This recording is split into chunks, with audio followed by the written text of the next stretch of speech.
Assalamualaikum warahmatullahi wabarakatuh. Saya Arlien Sri Wulandari, kelas 2A, Prodi D3 Kebidanan Politeknik Kesehatan Kendari. Nah, pada kesempatan kali ini saya akan menampilkan sebuah video mengenai asuhan kebidanan neonatus dan bayi pada muntah dan gumo. Pasti teman-teman di sini belum mengetahui perbedaan muntah dan gumo pada neonatus dan bayi. Nah, pada kesempatan kali ini saya akan menjelaskannya.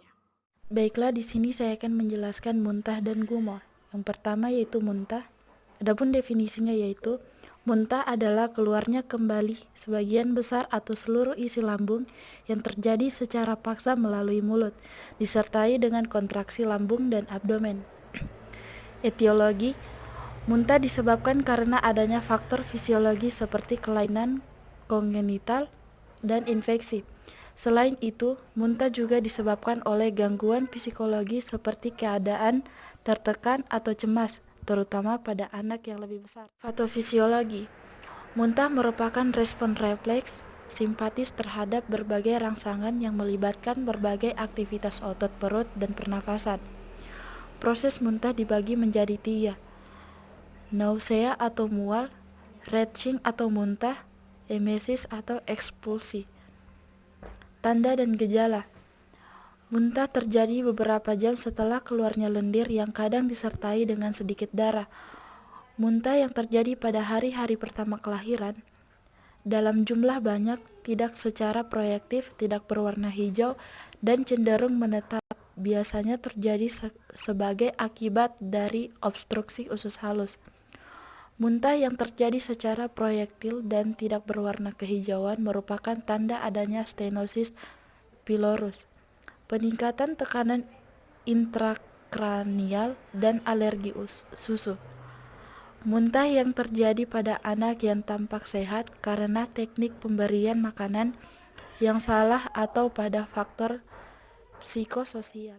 Pencegahan: perlambat pemberian susu. Bila diberi susu formula, beri sedikit dengan frekuensi agak sering. Sendawakan bayi selama dan setelah pemberian susu. Bila bayi diberi ASI, sendawakan setiap kali akan berpindah ke payudara lainnya. Susui bayi dalam posisi tegak lurus dan bayi tetap tegak lurus selama 20-30 menit setelah disusui. Jangan didekap atau diayun-ayun sedikitnya, setengah jam setelah menyusu. Jika diberi susu botol, pastikan lubang dot tidak terlalu kecil dan tidak terlalu besar. Yang kedua, gumoh. Adapun definisinya, gumoh adalah keluarnya kembali sebagian susu yang telah ditelan ketika beberapa saat setelah minum susu botol atau menyusui dan dalam jumlah sedikit.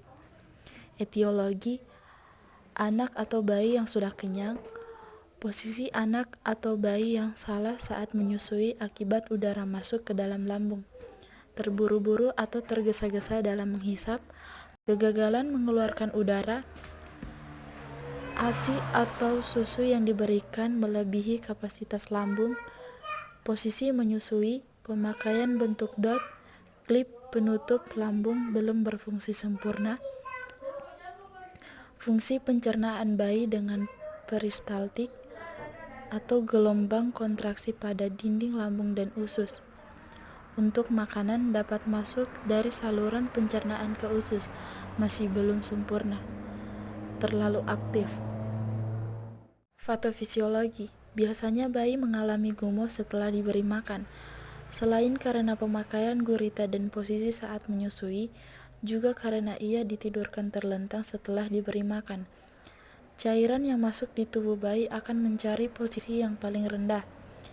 Bila ada makanan yang masuk ke esofagus atau saluran sebelum ke lambung, maka ada refleks yang bisa menyebabkan bayi gumoh.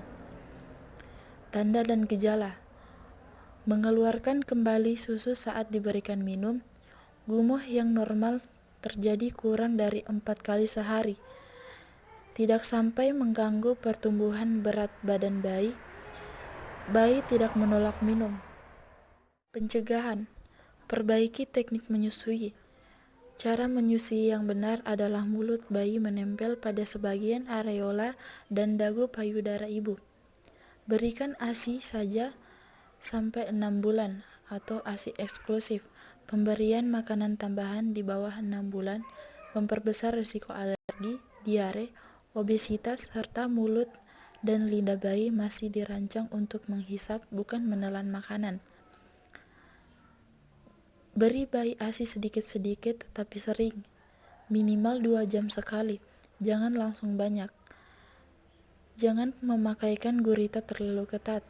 Posisikan bayi tegak beberapa lama, 15-30 menit setelah menyusu. Tinggikan posisi kepala dan dada bayi saat tidur. Jangan mengajak bayi banyak bergerak saat setelah menyusu. Jika gumo disebabkan oleh kelainan atau cacat bawaan, segera bawa ke petugas medis agar dapat penanganan yang tepat sedini mungkin. Apabila menggunakan botol, perbaiki cara meminumnya. Posisi botol susu diatur sedemikian rupa sehingga susu menutupi seluruh permukaan botol dan dot harus masuk ke dalam mulut bayi. Sendawakan bayi sesaat setelah minum. Bayi yang selesai minum jangan langsung ditidurkan, tetapi perlu disendawakan terlebih dahulu. Sendawa dapat dilakukan dengan cara bayi digendong agak tinggi atau posisi berdiri, dengan kepala bersandar di pundak ibu. Kemudian, punggung bayi ditepuk-tepuk perlahan sampai terdengar suara bersendawa. Menelungkupkan bayi di pangkuan ibu, lalu usap dan tepuk punggung bayi sampai terdengar suara bersendawa. Nah, itulah tadi penampilan video dari saya. Semoga bermanfaat untuk kita semua dan sampai jumpa. Wassalamualaikum warahmatullahi wabarakatuh.